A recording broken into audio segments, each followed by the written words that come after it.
And today we will be going through a regular PTA event.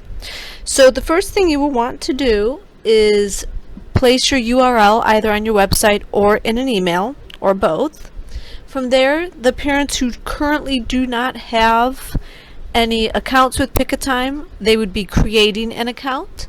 So they would be using first name, last name, email, and a password. And those who already have an account with Pick a Time would simply drop in their credentials and log in. From there, they would be attaching their students. So the way to do that would be to use the first and last name of the student as the student ID, and then the student's date of birth.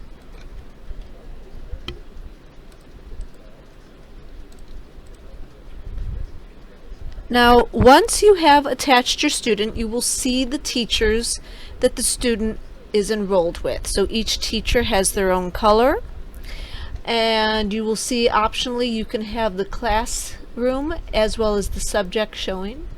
For the event itself, the event can be a single day or multiple day event. The teachers can have uniform or individualized schedules, and the time slots can be as short or as long as you need for them to be. To schedule a time, all a parent would have to do is select the date and time of their choosing. Click Create Appointment. Appointment is confirmed. And they would do that for each teacher. Once they have completed their booking and they have logged out of the Pick a Time system, they will receive a confirmation email summarizing all of the appointments. They will also receive reminder emails. As I'm sure you noticed here, once we book that initial appointment, we see the Your Schedule option appear, which allows you to view the details, cancel, and change the time of the appointment itself. Parents are also able to view their schedule right here under the printable schedule. Now, teachers who are also parents, everything else remains the same. The process is the same. The primary difference is that based on how the teacher books in their parental role, it will probably block out their teaching schedule, but that's completely normal. Teachers who are also parents are able to view again their parental schedule under the printable schedule just like any other parent, but for them to view their teaching schedule they would need to go to the admin reports. Now here we are on the report side. When teachers access the back end, they will only have access to see their own schedule. A full administrator has access to all of the teachers' schedules as well as all of the reports. And when you do access Pick a Time's back end, the reports are in fact the place where you would land. The most popular reports are the teacher and the parental schedule reports, and both of them have an email report function. If you click this, it means that all of the teachers or all of the parents would receive their own custom reports. The account reports oversees everything on an account level, so this would be your invoices, your administrative reports, reports that oversee most or all of the events. In all cases, you do have the option to add in additional fields, and you also have the option to send the reports out to whomever you wish, print them, or export them to a PDF CSV file. I will circle back to the event in just a moment.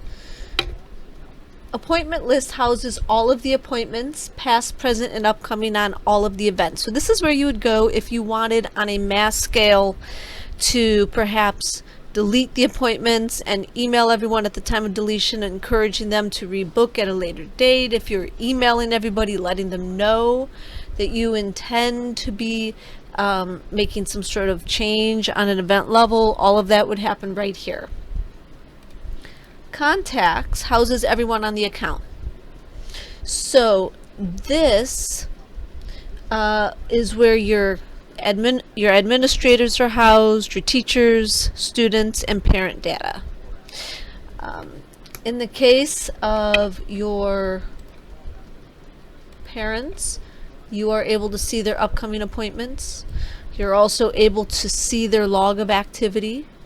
And you are also able to see their students, and in the case of the students, you would be able to see their parents. In the case of someone who is an administrator or a teacher under vendor access, you would be able to see their vendor access level. Mail Center functions in a manner very similar to either MailChimp or MyEmma, and this would be utilized if you wanted to send out an account link to your parents or teachers without requiring them to book in something, book in an event prior to. Importer is where you would be importing your necessary files. Events like this are 4-file events, so you would need to import a student file. This is a student first and last name, student ID and date of birth. Your teacher file, first and last name, teacher ID, email. Class file, this is a class ID and a teacher ID, and then your enrollment would be the class ID and a student ID. And then for schools that are utilizing single sign-on, there is the option for the parent and the parent-student relationship files.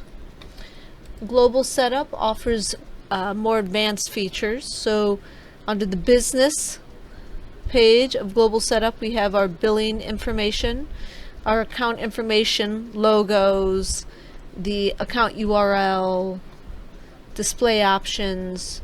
We have our integration options for Zoom, and then as well as the single sign-ons. Your registration and login options, and your more advanced options. Contacts has your contact field questions, any questions that you may want to ask of your parents as they are logging in to pick a time before they reach an event. And then we also have the option for you to review the account password for your teachers. You can review it, update it if you wanted all of your teachers to have the same password. You can also update your teachers' access and give them more access, and you could also go to this page to remove contacts from the account. If you wanted to just remove your students or your parents or everybody, you can do that on this page as well. Calendar Sync allows you to sync both either your Outlook or your Google Calendar. Both are available. In the case of the Google Calendar, this would be a mandatory option if you were intending to utilize the Google Meet integration option. Now for the events themselves. So we go to Events Preview. Events Preview is where you would go to create and delete your events. You can make updates to the name, dates, location. You can review the type of event, the time zone for the event. And then also on Events Preview, we have the Event Settings page. And the Event Settings page is where you would go to control the propagator, the event sort, the event table column. So these are the columns that you see on the Events Preview page. You can add additional columns, you can remove columns, and you also have the option to do this as well on the parent's end. And also your time zones. And then your category options for all of your events as well. Now for the event itself, you're going to click on the event and then click the orange Go to Event button.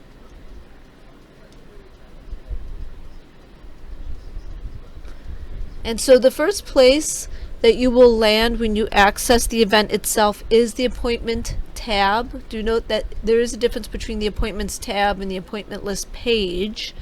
Appointments tab is where you can actually see room information, the teacher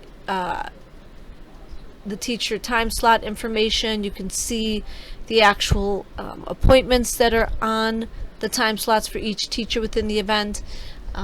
And this is also where you would be creating the time slot. So you can simply, depending on how your event is being made, if let's say all of your teachers have the same schedule, you can select all, do the start time, end time, the duration.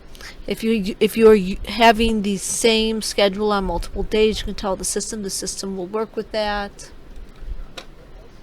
Then we have class editor.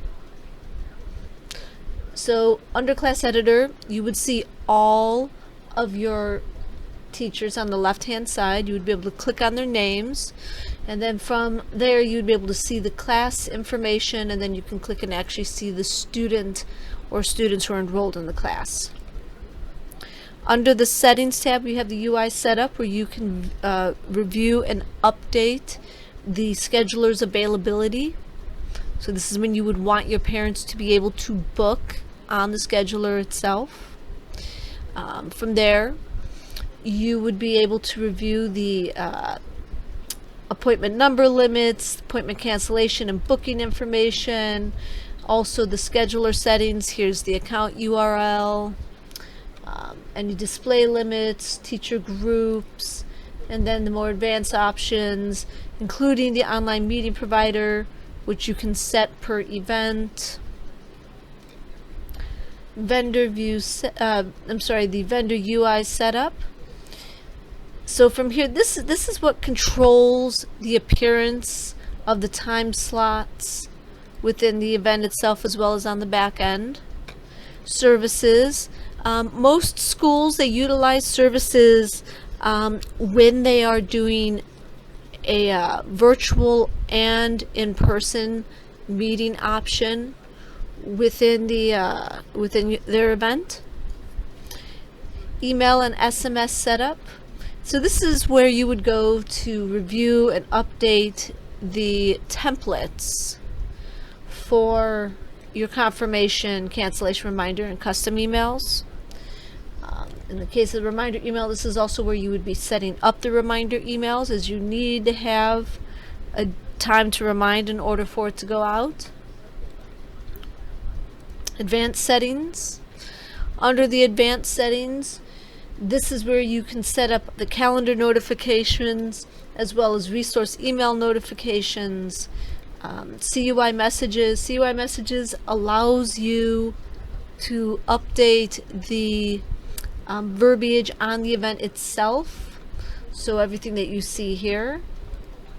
And then the appointment fields, these would be any additional questions that you may want to be asking of your parents.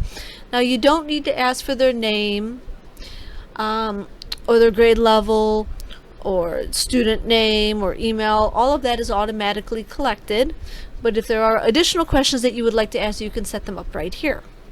And so that is a rundown of the regular PTA scheduler.